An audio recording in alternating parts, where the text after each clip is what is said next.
आप सब लोगों को नमस्कार। कल केंद्र सरकार ने जैसे ही सुप्रीम कोर्ट बंद हुआ छुट्टियों के लिए, वैसे ही उसके कुछ घंटों के बाद ऑर्डिनेंस लाके सुप्रीम कोर्ट के जजमेंट को पलट दिया। हम सब जानते हैं एक हफ्ते पहले सुप्रीम कोर्ट ने जजमेंट दिया था कि दिल्ली के अंदर अधिकारियों के ऊपर कंट्रोल, सरकारी अधिकारियों, सरकारी कर्मचारियों के ऊपर कंट्रोल दिल्ली की चुनी हुई सरकार का होगा। सुप्रीम कोर्ट ने यहाँ तक बोला था कि अगर किसी अफसर को ये पता है कि उसका मंत्री उसको उसका कुछ नहीं बिगाड़ सकता, तो वो अफसर मंत्री की क्यों सुनेगा। ये वो कोर्ट के ऑर्डर में लिखा है। तो इसीलिए कोई भी जिम्मेदार सरकार चलाने के लिए ये ज़रूरी है कि अफसरशाही और कर्मचारी जो हैं वो सीधे सीधे चुनी हुई सरकार के अंडर में आएं। इसको कल इन्होंने 4 बजे कोर्ट बंद हुआ, 5 बजे और 10 बजे इन्होंने ऑर्डिनेंस पास करके उस कोर्ट के आदेश को पलट दिया। जिस दिन आदेश आया था उसके अगले दिन इन लोगों ने सोच लिया था कि ऑर्डिनेंस लाके इस आदेश को पलटना है, क्योंकि अगर हम सीक्वेंस ऑफ इवेंट्स देखें, जजमेंट आने के और उसको पलटने के बीच में 8 दिन है। पहले 3 दिन सेक्रेटरी सर्विसेज गायब हो गया, उसका फ़ोन ऑफ हो गया। 3 दिन के बाद सेक्रेटरी सर्विसेज निकलते हैं, कहते हैं मैं कोर्ट का ऑर्डर मानने को तैयार हूं। तो चीफ सेक्रेटरी फिर बीच बीच में गायब हो जाते हैं और सिविल सर्विसेज बोर्ड की मीटिंग होने में 3 दिन लग जाते हैं। फिर फाइनली जब सिविल सर्विसेज बोर्ड की मीटिंग होती है और एलजी के पास प्रस्ताव भेजा जाता है तो 2 दिन एलजी साहब बैठ जाते हैं उसके ऊपर। 8 दिन इन लोगों ने इस तरह से बिता दिए। ये सारे के सारे कोर्ट के बंद होने का इंतज़ार कर रहे थे कि कब कोर्ट बंद होगा, कब कोर्ट की छुट्टियां होगी और कब हम अध्यादेश लाएंगे। तो प्रश्न ये उठता है कि ये कोर्ट के बंद होने का इंतज़ार क्यों कर रहे थे कि जब कोर्ट बंद होगा तब हम अध्यादेश लाएंगे। पहले ले आते, जब कोर्ट की छुट्टियां नहीं चल रही थी, जब कोर्ट खुला था, जिस दिन अध्यादेश आया 3 दिन बाद, 4 दिन बाद, 5 दिन बाद ले आते। क्योंकि ये अंदर दिल के अंदर जानते हैं कि ये अध्यादेश पूरी तरह से गैर कानूनी, गैर संवैधानिक और जनतंत्र के खिलाफ है। इन्हें पूरी तरह से पता था कि अगर सुप्रीम कोर्ट के खुले होते हुए अगर ये अध्यादेश ले आते और हम अगर अगले दिन इसको सुप्रीम कोर्ट में चुनौती देते तो सुप्रीम कोर्ट में ये 5 मिनट भी ये अध्यादेश टिकने वाला नहीं था। तो ये चाहते थे कि सुप्रीम कोर्ट बंद हो और उसके बाद ये अध्यादेश लेके आए। अंदर खाने ये भी जानते हैं कि ये अध्यादेश 5 मिनट भी टिकने वाला नहीं है। तो क्या इस अध्यादेश की लाइफ केवल 1.25 महीने की है जब तक सुप्रीम कोर्ट बंद है? 1 जुलाई को सुप्रीम कोर्ट खुलेगा, हम इसको चैलेंज करेंगे सुप्रीम कोर्ट के अंदर और फिर सुप्रीम कोर्ट, हम जानते हैं कि ये भी जानते हैं, अंदर खाने ये भी जानते हैं कि इस अध्यादेश का क्या होगा। तो क्या ये अध्यादेश केवल इस 1.25 महीने की छुट्टियों के लिए लाया गया है? आज मैंने आप ही लोगों के चैनलों पे देखा कि ये कह रहे हैं कि हम इन्होंने रिव्यू पिटीशन फाइल कर दी है, किसी ने कॉपी भी भेजी है, शायद कर दी है या करने वाले हैं, कर दी है। रिव्यू पिटीशन का क्या मतलब रह गया? जब ऑर्डिनेंस लाके इन्होंने पूरे के पूरे जजमेंट को ख़त्म कर दिया तो जो जजमेंट ही नहीं बचा उसका रिव्यू का कैसा? तो रिव्यू पिटीशन तो तभी मेंटेनेबल होगी जब अध्यादेश को वापस लिया जाएगा रिव्यू पिटीशन की हियरिंग के पहले। तो ये क्या ये इंडिकेशन है कि जैसे ही सुप्रीम कोर्ट खुलेगा इस अध्यादेश को वापस ले लिया जाएगा? नहीं तो रिव्यू पिटीशन का मतलब ही नहीं है। जज तो यही कहेंगे कि भाई तुमने तो सारा हमारा जजमेंट खत्म कर दिया, तो रिव्यू पिटीशन किस बात की है? रिव्यू पिटीशन तो कुछ है ही नहीं। तो ऐसा लगता है कि ये केवल एक भद्दा मजाक किया गया है जनतंत्र के खिलाफ, देश के लोगों के साथ, दिल्ली के 2 करोड़ लोगों के साथ।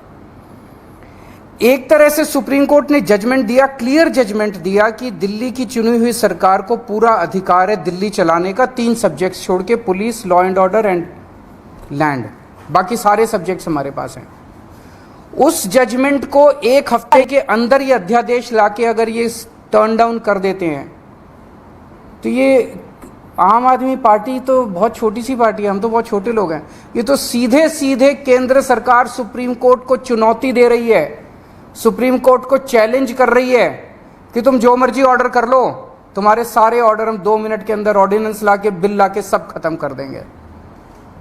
ये चैलेंज इन्होंने ये सुप्रीम कोर्ट को, सुप्रीम कोर्ट की मैजेस्टी को चैलेंज किया जा रहा है, उनकी पावर को चैलेंज किया जा रहा है कि तुम जो मर्जी ऑर्डर कर दो, हम तुम्हारे सारे ऑर्डर खत्म कर देंगे। सुप्रीम कोर्ट की इंसल्ट की जा रही है। This is a direct contempt of supreme court. आम आदमी पार्टी को 3 बार प्रचंड बहुमत, 4 बार, 3 बार असेंबली के अंदर मिला और 1 बार एमसीडी के अंदर प्रचंड बहुमत मिला आम आदमी पार्टी को। दिल्ली के लोगों ने बार बार चीख चीख के कहा है कि हमें आम आदमी पार्टी की सरकार चाहिए, हमें आम आदमी पार्टी की सरकार चाहिए, हमें आम आदमी पार्टी पसंद है। और बार बार इन लोगों ने आम आदमी पार्टी को की सरकार को काम करने से रोका है। तो ये तो एक तरह से खुली चुनौती है कि तुम जिसको भी, हमारी पार्टी के अलावा जिसको भी चुनोगे, हम उसको काम नहीं करने देंगे। ये क्या बात हो गई? ऐसे देश कैसे चलेगा? पहले ये 2015 में नोटिफिकेशन लेके आए, उस नोटिफिकेशन के बाद ये एक 2021 में एक कानून लेके आए, जिस कानून से और हमारी पावर्स छीनी गई। पिछले साल झूठे केसेस में फंसा के हम अच्छे स्कूल बना रहे थे, हमारे एजुकेशन मिनिस्टर को जेल में डाल दिया ताकि स्कूल ना बन सके। हम अच्छे मोहल्ला क्लिनिक अस्पताल बना रहे थे, हमारे उसको हेल्थ मिनिस्टर को जेल में डाल दिया ताकि स्कूल अस्पताल ना बन सके। और अब ये कानून लेके आ गए। ये बेसिकली तो काम करने से रोकना चाहते हैं आम आदमी पार्टी की सरकार को, क्योंकि जैसा काम आम आदमी पार्टी की सरकार कर रही है वैसा काम करने की इनकी ना तो नीयत है और ना इनकी कैपेसिटी है वैसा काम करने की। पर मैं दिल्ली के लोगों को भी और देश के लोगों को भी कहना चाहता हूँ कि स्पीड स्लो जरूर होगी कामों की। आज जो इन्होंने अध्यादेश पारित किया है, उन्होंने और भी कई सारे सेक्शंस डाले हैं, अभी भी हम स्टडी कर रहे हैं, तो स्पीड जरूर स्लो होगी, लेकिन सारे काम होंगे। काम को मैं रुकने नहीं दूंगा। ये अध्यादेश दिल्ली के 2 करोड़ लोगों को बीजेपी ने एक तरह से तमाचा मारा है। बीजेपी का कहना है तुम जिस भी सरकार को चुनोगे, चुन के देख लो, हम काम नहीं करने देंगे, हम काम रोकेंगे, हम तुम्हारी सरकार को काम नहीं करने देंगे। ये तो दिल्ली के लोगों को का अधिकार है अपनी सरकार चुनने का। भाई संविधान देता है अधिकार कि आप जिस मर्जी को वोट देके चुनो। वो कह रहे हैं कि जिसको भी चुनोगे हम तुमको काम नहीं करने देंगे। आम आदमी पार्टी छोटी पार्टी है, हम बहुत छोटे लोग हैं। देश बड़ा है, देश इम्पोर्टेंट है। कल हम नहीं होंगे, कोई और होगा, लेकिन देश रहेगा। इस तरह से सरेआम जनतंत्र को कुचलना, सुप्रीम कोर्ट को वो दिखाना, ये सही नहीं है। हम इसके खिलाफ सुप्रीम कोर्ट में या वो डालेंगे, इस ऑर्डिनेंस के खिलाफ सुप्रीम कोर्ट जाएंगे। और जब से ये ऑर्डिनेंस आया, केवल दिल्ली नहीं देश भर से मेरे पास फ़ोन आ रहे हैं, यहाँ तक कि बीजेपी के कट्टर समर्थक भी कह रहे हैं कि ये तो मोदी जी ने ठीक नहीं किया, ये तो प्रधानमंत्री जी ने ठीक नहीं किया। भाई 2015 में तुम नोटिफिकेशन लेके आए, उसी टाइम ले आते ऑर्डिनेंस, कोई कुछ नहीं कहता। 8 साल के संघर्ष के बाद दिल्ली के लोगों ने संघर्ष किया, आम आदमी पार्टी की सरकार ने संघर्ष किया। संघर्ष करने के बाद सुप्रीम कोर्ट ने जब इतना साफ साफ फैसला दे दिया, उस फैसले को तुम पलट देते हो और तुम कहते हो हम सुप्रीम कोर्ट को नहीं मानते। इसके तो ये तो पूरा देश देख रहा है और पूरा देश कह रहा है ये तो बहुत गलत काम किया इन लोगों ने। तो दिल्ली के लोगों के बीच में जाऊंगा मैं अब, और बहुत जल्दी दिल्ली के अंदर महारैली की जाएगी। और मुझे जिस तरह से रिएक्शन आ रहे हैं जनता के, मेरे को लगता है कि इस बार दिल्ली के अंदर भारतीय जनता पार्टी को जनता 7 में से 1 भी सीट नहीं देने वाली। जनता बहुत नाराज़ है इनके हथकंडों से, इनकी तानाशाही से और इनकी गुंडागर्दी से। मैं आज इस मंच के ज़रिए सभी अपोजिशन पार्टीज़ को अपील करना चाहता हूँ कि राज्यसभा के अंदर जब ये बिल आएगा, ऑर्डिनेंस जब बिल के रूप में पेश किया जाएगा, इसे किसी भी हालत के अंदर राज्यसभा में पारित नहीं करवाना। मैं खुद एक पार्टी के नेताओं से जाके मिलूंगा, उनसे समर्थन मांगूंगा कि इस बिल को अपोज करना है, ये जनतंत्र के खिलाफ है। किसी भी हालत में हमें इस बिल को पास नहीं होने देना राज्यसभा के अंदर। अगर आप अभी नहीं हुई है, पर मैं करूंगा, सबसे करूंगा। वो तो सिंघवी साहब हमारे वकील हैं, वो देख रहे हैं, स्टडी कर रहे हैं। सर, कोई डेट फाइनलाइज हुई है जब आप चैलेंज करेंगे इसको, या यू विल वेट? जैसे कोर्ट खुलेगा।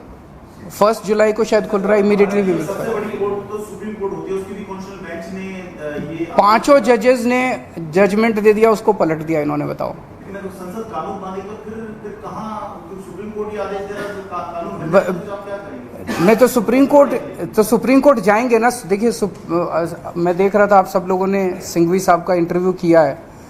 Basic structure of the constitution जो है, कोई भी कानून लाके बेसिक स्ट्रक्चर, कल को अगर कोई ब्रूट मेजॉरिटी आ गई और उसने कह दिया हाँ जनतंत्र खत्म कर दिया उन्होंने संविधान से कि जनतंत्र अब नहीं होगा, वो नहीं कर सकते। ऐसा कानून नहीं आ सकता जो जनतंत्र खत्म कर दे। ऐसा कानून नहीं आ सकता जो फेडरल स्ट्रक्चर है, हमारा सेंटर अलग है, स्टेट्स अलग है, वो खत्म करे।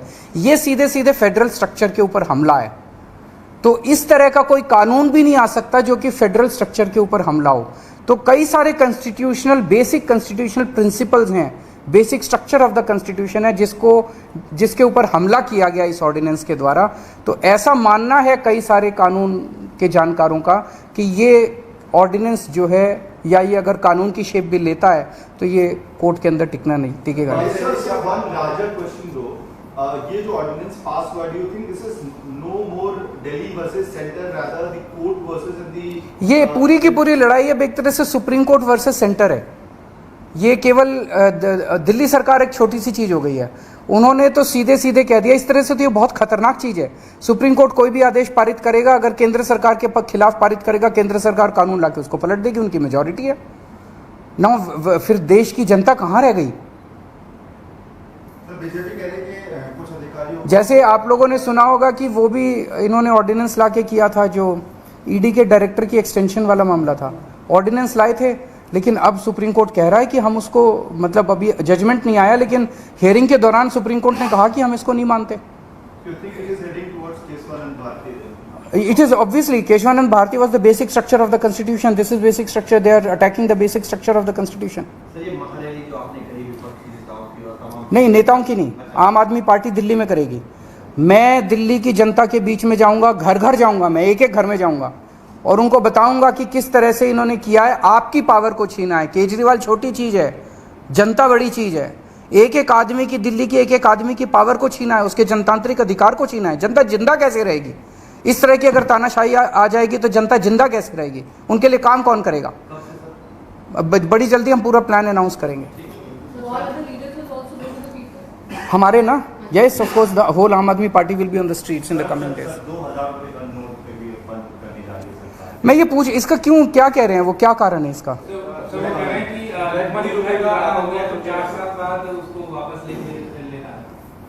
मैं तो बार बार कह रहा था कि सरकार को पढ़ा लिखा होना चाहिए। क्योंकि कभी कहते हैं कि भ्रष्टाचार खत्म करने के लिए 2000 रुपये का नोट लेके आए, कभी कहते हैं कि भ्रष्टाचार खत्म करने के लिए 2000 रुपये का नोट हटा दिया। तो मतलब कुछ समझ नहीं आ रहा कि सरकार कर क्या। पूरा देश को लाइनों में लगाए रखते हैं, पूरा दिन लाइनों में लगाए रखते हैं, हर 3-4 साल में लाइनों में लगा देते हैं। ये अच्छी चीज़ नहीं है, ये अनप्रोडक्टिव काम है। जनता को अपने परिवार पालने के लिए और अपना काम करने के लिए उसमें लगना चाहिए, ना कि बैंकों के अंदर जनता लाइनों में लगी है नोट बदलवाने के लिए। तो आप समझ ही रहे हैं उसके कारण क्या है। शुक्रिया, थैंक यू।